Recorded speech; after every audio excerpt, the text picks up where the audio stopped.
So I ended up just trimming that piece of steel enough that I could get that header board up.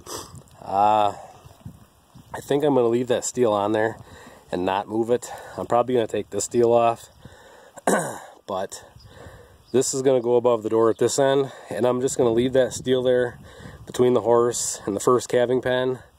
That way she has to look around the corner like that, not be in the way right here.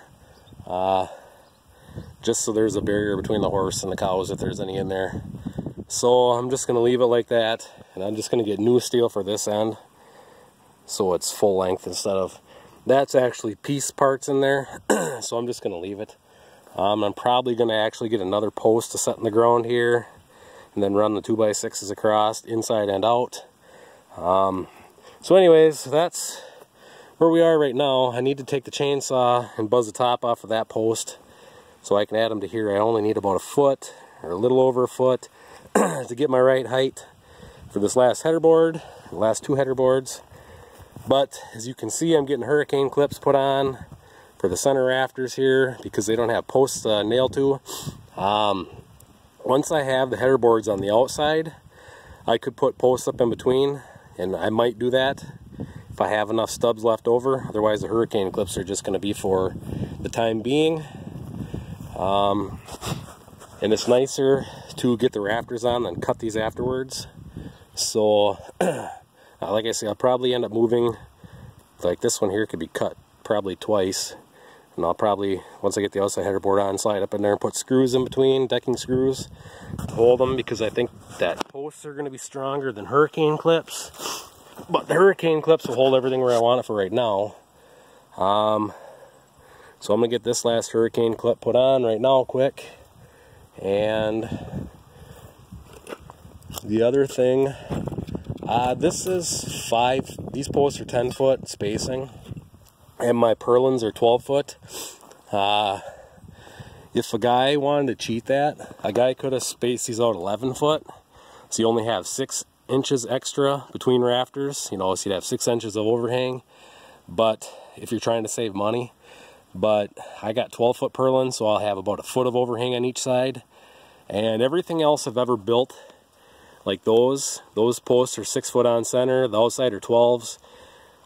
We got 12 foot purlins up there. It makes it a real pain in the butt because you gotta be you're nailing right at the end of the 2x4. So on the tops, we actually use longer posts, so the end of the 2x4s wouldn't split. So live and learn on this. It's going to be, like I say, a foot of overhang or extra foot on each end of the 2x4, but that's so the 2x4s don't split on the end. So, but if a guy was thinking and you're trying to get the most out of your dollar, a guy could have spread these out. These posts 11 foot, you'd have only had 6 inches of overhang. But yeah, I wasn't really too worried about having the extra foot. I mean, it's a little more investment into lumber. I'm gonna see if I can't set the phone up here where you can kind of see what I'm doing. Should be able to see. So I am going to get this last hurricane clip put up there on this side. The other side, my bales don't go to the edge, so I'm probably going to get this side done first. Then I can take these bales from here and throw over to that side. But what I'm probably going to do is get this half of the shed done first, and then that half of the shed will be next week. My steel's supposed to be in Thursday or Friday. So I'm probably going to get this side ready so when the steel gets here, I can throw the steel up, move these bales to that side, and then I'll knock that side out, just because it's so much easier to stand on the bales. These so much better than a ladder. They don't rock on you or nothing. So what I'm going to do is take and measure over my 5 feet for this hurricane clip, and 5 foot, 1.5 inches. And it's always nice when there's bird poop on there to mark it for you.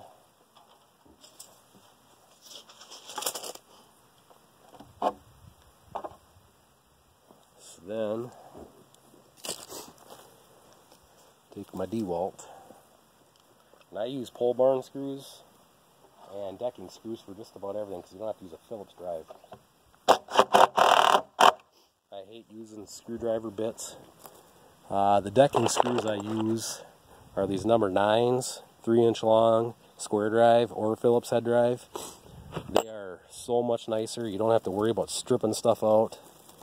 But I really love pole barn screws for most of my projects. That way it's easy to take stuff back apart if you ever want to, or if you ever need to.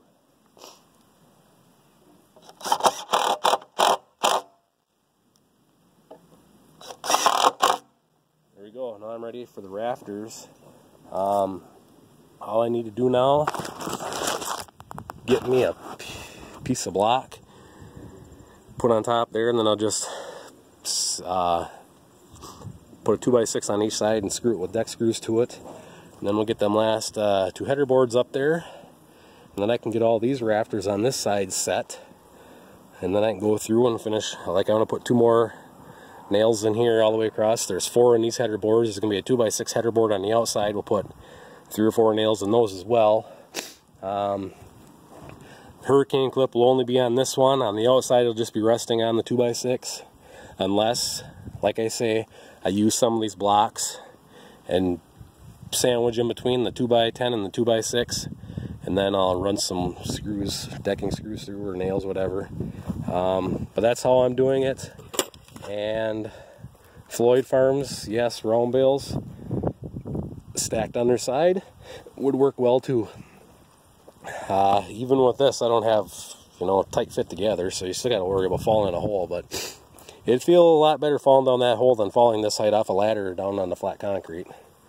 So, but that's where I'm sitting. I'm just kind of tinkering with this. I had a meeting with the person that's doing my pasture walk, or the lady from the organization that's doing the pasture walk this weekend. So she was here this morning and we went for a walk around everything. And so I'm a little late start on this, which doesn't really matter because I don't have the steel for the roof anyway. So it's kind of just tinkering with it here. But that's where I'm at. Like I say, I don't have bales all the way over there, so it's kind of hard to work on that outside. So what I'm kind of thinking is I'm just gonna finish this side.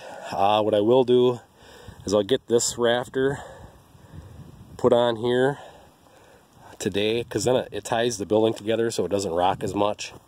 This whole building will still shift around a little bit, just because it's not all tied together very well. But once I get the rafters up and I get these cross bracing all in right, see, it'll do really good once that one matches this one, so it's straight across instead of, like right now, that one basically matches the rafter, so it doesn't do quite what it's supposed to. But the idea was it ties them together. They were all level when they were screwed together. Doesn't mean they're level right this moment, but once we're done, we'll make sure it's all level. And then once those cross braces are tied together, it should stay level.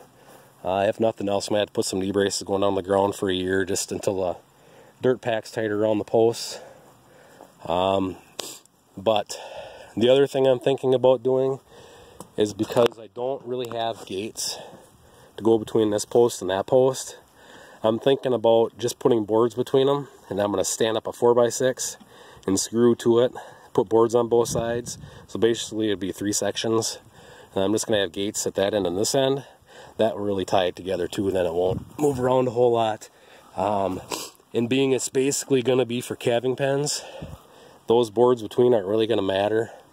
So, and if I raise pigs or something in here, it's going to be, or calves, they'll be able to go outside, so they can go to each one of the pens through the outside instead of the inside. And then for stacking hay, the plan is to have a gate at this end. But what I might do is, when I'm putting hay in here, I might come straight through these pens, because I'll be able to stack more hay this way instead of this way. So I might end up doing that, and then the end down there, I might set a post and just put a 6-foot gate, and then build a wall, and then just have a 6-foot door. That just closes it off more from an east wind, because normally when we have a storm, the wind is out of the east here, So that would keep a lot of the wind from blowing in here. But that's where it's sitting right now. I'm just kind of slowly plugging away at it because I don't have the steel yet. So, and as you can see, one of these posts need to be kicked out a little bit on the bottom. But it's not bolted down yet, and there's a reason for that, because I want to get everything done, and then I can still adjust these as needed once the building is done. So the outside, the outside posts are perfect. If these posts here are off a little bit, it's off on both sides because they're tied together. So that's just a matter of shoving those posts one way or the other before I set these cross braces. So we'll get that fixed up. But if a guy is building a shed like this and you're using normal rafters, it's probably a little bit easier to do because you don't have the center post to deal with. But this is being set up for calving pens. I wanted the posts anyways because you're going to want something to chain the gates to. But I think I'm just going to run 2x6s on both sides here, like I say, and make it 3 sections. And then just have gates between here that I can open. So, and down the road, if nothing else, the guy could always pull them back out and make it open between them. So by then the dirt will be nice and packed around all the posts, so it shouldn't move anymore. And all the cross bracing will be on and should never move again. But anyways, I could be wrong. I'm not a professional builder, but that's how I built the rest of the shed. And it's still standing. And it's withstood some pretty heavy winds, so it's got to be working. Would have ever thunk a horse like straw. Yeah, anyways, that's what's up right now. Thanks for watching.